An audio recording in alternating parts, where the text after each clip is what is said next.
Buenas tardes, buenos días, buenas noches. Prepárese una infusión de su agrado, colóquese los auriculares porque vamos a comenzar con el cuento Carne de Mariana Enríquez. Todos los programas, los diarios, las revistas y las radios querían hablar con ellas. Los móviles de la televisión se instalaron afuera de la clínica psiquiátrica, donde quedaron internadas durante más de una semana, pero no consiguieron nada. Cuando fueron dadas de alta, los camarógrafos las persiguieron corriendo. Algunos se enredaron en los cables y muchos cayeron sobre el pavimento, pero ellas no huyeron. Solo los miraron con una sonrisa que después fue descripta como aterradora y mística.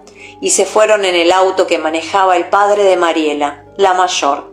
Los padres tampoco hablaban. Las cámaras solo pudieron registrar sus nerviosos paseos por los pasillos de la clínica, sus miradas temerosas y el llanto de la madre de Julieta, la menor, cuando salía de su casa con un bolso lleno de ropa. El silencio provocó la mayor histeria jamás vista. Las tapas de los diarios hablaban del caso de fanatismo adolescente más impactante, no solo de Argentina, sino del mundo. La noticia fue levantada por las cadenas de noticias internacionales. Fueron convocados expertos psiquiatras y psicólogos. El tema monopolizó los noticieros, los programas de chimentos, los magazines y talk shows de la tarde. En la radio no se hablaba de otra cosa. Julieta y Mariela, 16 y 17 años, dos chicas de Mataderos, fanáticas de Santiago Espina. La estrella de rock, que en menos de un año había dejado atrás el suburbio para llenar teatros y estadios del centro de Buenos Aires. Santiago, a quien la prensa especializada amaba y odiaba en partes iguales: genio, pretencioso, artista inclasificable, artefacto comercial para hipnotizar niñas alienadas, futuro de la música argentina, idiota, caprichoso. El Espina, como lo llamaban idólatras y detractores, dejó estupefacta a la crítica con su segundo disco, Carne, 11 canciones que dividieron las aguas aún más. De un lado lo llamaban obra maestra, del otro anacronismo autoindulgente. Las ventas se dispararon y la discográfica empezó a soñar con un lanzamiento internacional. Santiago Espina era extraño, sí. Era impredecible y casi nunca daba entrevistas, pero ¿cómo podría negarse a giras promocionales por México, Chile, España? Solo tenían que convencerlo de que hiciera un videoclip de una vez por todas, para que el mundo pudiera ver sus ojos y el modo en que el pantalón le rozaba los punzantes huesos de la cadera. Un mes después de que Carne se agotara, la ciudad empapelada con el rostro del Espina recibía la noticia de su desaparición. Días antes de la presentación del disco súper exitoso en el Estadio Obras. Las entradas estaban agotadas. Las fans, porque eran sobre todo chicas, lo que aumentaba el desprecio de los detractores, lloraban en espontáneas reuniones callejeras. Organizaban marchas y recitaban las letras de Carne en una letanía extática, arrodilladas frente a póster del Espina pegados con cinta scotch a monumentos y árboles en todas las plazas de Buenos Aires, como si le rezaran a un dios moribundo. Cuando la desesperación se contagió a las adolescentes del interior del país, el hallazgo del cuerpo de Espina provocó un terror desconocido en los padres desorientados. Santiago apareció en una habitación del hotel de Once, con todo el cuerpo cortajeado. Había usado una gilet y un tramontina a conciencia para despellejarse los brazos, las piernas, el vientre. En el brazo izquierdo había cortado hasta el hueso. En el pecho era posible ver el esternón. Y, posiblemente semi-inconsciente, se había cortado la yugular con un tajo audaz y preciso. No se había mutilado la cara. Uno de los policías encargado de forzar la cerradura de la habitación abajo declaró que le había recordado a una cámara frigorífica. Era pleno invierno y además Santiago había dejado encendido el aire acondicionado. Hubo teorías conspirativas sobre un posible asesinato, pero fueron desechadas cuando trascendió que la habitación estaba cerrada con llave desde adentro, y se difundió la nota suicida, casi ilegible por la letra nerviosa y las manchas de sangre. Decía: carne es comida, carne es muerte. Ustedes saben cuál es el futuro. Delirios agónicos, dijeron los expertos, y las fans callaron y lloraron encerradas en habitaciones donde se mezclaban los osos de peluche, los diarios íntimos con tapas rosas, las mochilas siempre sobrecargadas y las fotos de la Espina más hermoso que nunca, ahora que la muerte le brillaba en los ojos. El país esperó una epidemia de suicidios adolescentes que nunca llegó. Las chicas volvieron al colegio y a los boliches y apenas se registró un caso de depresión grave en Mendoza, aunque todas escuchaban Carne como la última voluntad y testamento de su ídolo, tratando de descifrar las letras en foros de internet y largas conversaciones telefónicas.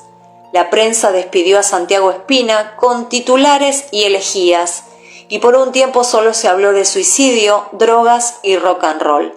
El entierro en la Chacarita fue mucho menos concurrido y más triste de lo esperado, y el duelo se aplacó una vez terminado el desfile del entorno de la estrella por los programas de televisión. La cirugía estética de una modelo resultó desastrosa. Un galán declaró ser gay. Secuestraron a un adolescente de San Fernando y renunció al director técnico de River. Santiago Espina pasó a las efemérides, listo para ser desenterrado cuando se cumpliera un año de su nacimiento o de su muerte. Nadie podía suponer que algo se estaba gestando en Mataderos, entre dos chicas, una foto arrugada de la nota suicida y Carne en el equipo, de principio a fin, una y otra vez. Mariela había sido una de las primeras espinosas, así llamaban los medios a las fans, las chicas con los ojos delineados de negro mortuorio, baratas boas de plumas al cuello y pantalones que imitaban la piel de los leopardos. Lo había seguido durante un año, noche tras noche, por donde la Espina tocara. Conocía todos los trenes y colectivos suburbanos, y había pasado madrugadas heladas en andenes temblando de frío, con la lista de temas en el bolsillo, acariciando el papel con los ojos cerrados. El Espina la conocía y a veces, muy pocas, porque casi nunca se comunicaba con su público ni siquiera para anunciar los temas o decir buenas noches, le daba algún pequeño obsequio, la púa de la guitarra o un vaso de plástico con restos de cerveza. En el baño de un local de Bursaco conoció a Julieta, la más célebre de las espinosas, porque se había tatuado el nombre del ídolo en el cuello. De lejos, las letras parecían una cicatriz, como si la cabeza estuviera cosida al cuello. Ella había logrado sacarse una foto con el Espina. Las dos parecían muy serios, no se tocaban, y el flash les había enrojecido los ojos. Julieta y Mariela vivían a apenas 10 cuadras de distancia, y el suicidio de la Espina las unió tanto que empezaron a parecerse físicamente, como las parejas que conviven durante décadas o los solitarios que adquieren la expresión de sus mascotas. Ese parecido mimético había sorprendido al cuidador del cementerio que las encontró de madrugada cuando trataban de saltar el paredón. Estaba oscuro todavía, dijo, pero nunca pensé que eran chorros. De lejos se notaban que eran pibitas, y cuando me acerqué vi que además eran gemelas. Julieta y Mariela no lucharon con el cuidador. Aparentemente atontadas, se dejaron llevar hasta la oficina. El hombre creía que estaban drogadas y supuso que habían pasado la noche en el cementerio para velar a la Espina. Él y sus compañeros habían encontrado chicas antes, escondidas en los pasillos de los nichos y detrás de los árboles cerca de la hora del cierre, pero ninguna logró acompañar al ídolo hasta el amanecer. El cuidador creyó que Julieta y Mariela habían tenido suerte, pero mientras las retaba y les pedía el teléfono de sus padres, observó que las chicas estaban sucias de tierra. sangre y una película de mugre que apestaba y les cubría las manos y la ropa y los rostros. Entonces llamó a la policía. Por la tarde, la noticia se filtró en los medios. 2 adolescentes habían desenterrado el cajón de Santiago Espina con una pala y sus propias manos. La sepultura, apenas un mes después de su entierro, aún no tenía el mármol definitivo que les hubiera dificultado la tarea. Pero la exhumación era apenas el principio. Las chicas habían abierto el féretro para alimentarse de los restos de la Espina con devoción y asco. Alrededor del hueco daban testimonio de su esfuerzo los charcos de vómito. Uno de los policías también vomitó. «Dejaron los huesos limpios», le dijo a la televisión, y el conductor, estremecido, se quedó sin palabras por primera vez en su carrera. Las chicas fueron llevadas en un patrullero hasta la comisaría y allí se decidió su internación en una clínica privada. Los policías dijeron que Julieta y Mariela nunca habían llorado, ni hablado con ellos. Solo se susurraban cosas al oído y estuvieron todo el tiempo tomadas de la mano. Trascendió que cuando quisieron bañarlas en la clínica se resistieron con tanta furia que una de las enfermeras acabó mordida y arañada. Hubo que medicarlas y limpiarlas dormidas. Hablar con ellas, con sus familias, con sus médicos, se convirtió en una prioridad, pero todos callaban. La familia de la Espina decidió no demandar a Julieta y a Mariela para que no siga este horror. La madre de la estrella, decían, vivía sobrecargada de tranquilizantes.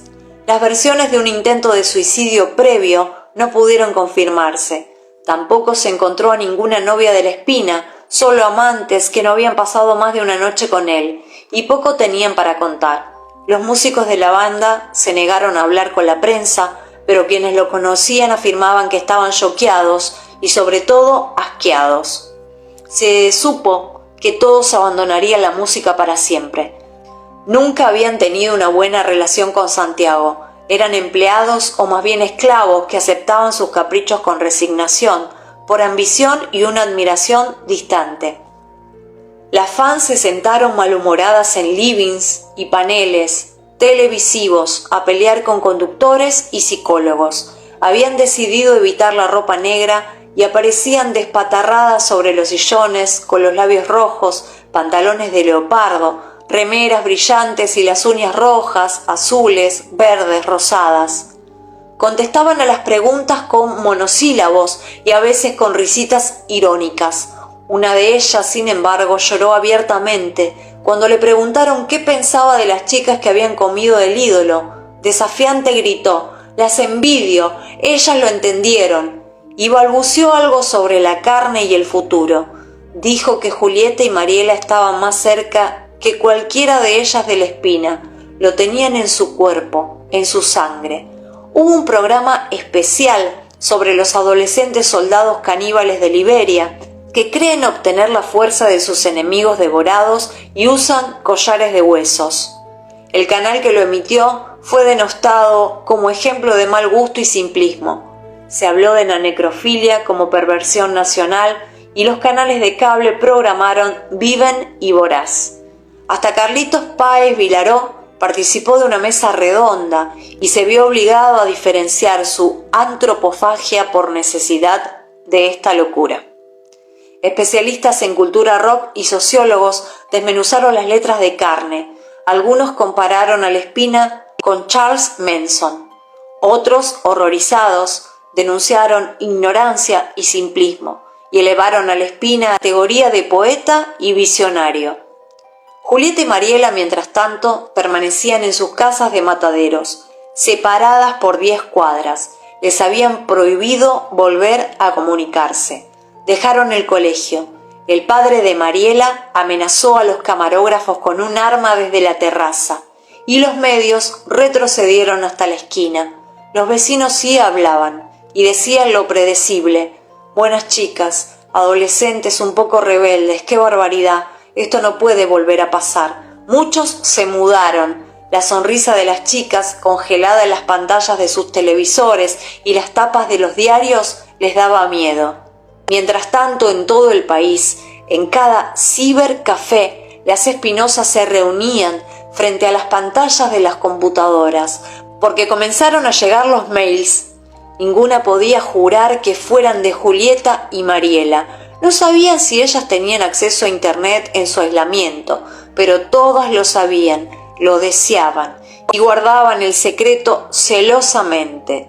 Los mails hablaban de dos chicas que pronto cumplirían 18 años y se liberarían de padres y médicos para tocar las canciones de Carne en sótanos y garage. Hablaban de un culto subterráneo imparable, de ellas las que tenían espinas en el cuerpo. Las fans esperaban con brillantina en las mejillas, las uñas pintadas de negro y los labios manchados de vino tinto, el mensaje que les diera la fecha y el lugar de la segunda venida, el mapa de una tierra prohibida, y escuchaban la última canción de Carne, donde la espina susurraba: si tenés hambre, come de mi cuerpo, si tenés sed, bebé de mis ojos. Soñando con el futuro. Esta noche se cena ensaladita. Les quiero contar que hay un montón de cuentos de Mariana en la página web de Página 12. Y hay una sección que se llama El cuento por su autor, donde Mariana cuenta cómo surgió este cuento. Vamos a leerla. Escribí Carne a pedido para la revista La Mujer de mi Vida. Iba a ser incluido en un número especial cuya única consigna, sin ninguna otra indicación o condicionamiento, era esa: un relato acerca de o con carne. Me gustan las consignas, en general, y me gustan mucho para escribir cuentos, a diferencia de lo que les pasa a otros escritores. No me parecen carceleras ni limitantes, todo lo contrario. Hacía poco que venía escribiendo cuentos de terror. El primero, El Aljibe, se había publicado en la antología La Joven Guardia y otro cuento. Ni cumpleaños ni bautismos en la revista La Mano. Me gustaba y me siguen gustando publicar cuentos en antologías y revistas como hacen los escritores de género que admiro. Me gusta ese destino popular, pre-libresco, que tiene una circulación mucho más veloz y más sorprendente. Para este cuento la consigna de la carne quedó atrás bien pronto y terminé escribiendo sobre dos obsesiones, o más bien una sola unida: la adolescente fan. La voracidad del adolescente fan que yo fui, con cierta vergüenza, escondiendo hasta donde podía llevarme la ansia.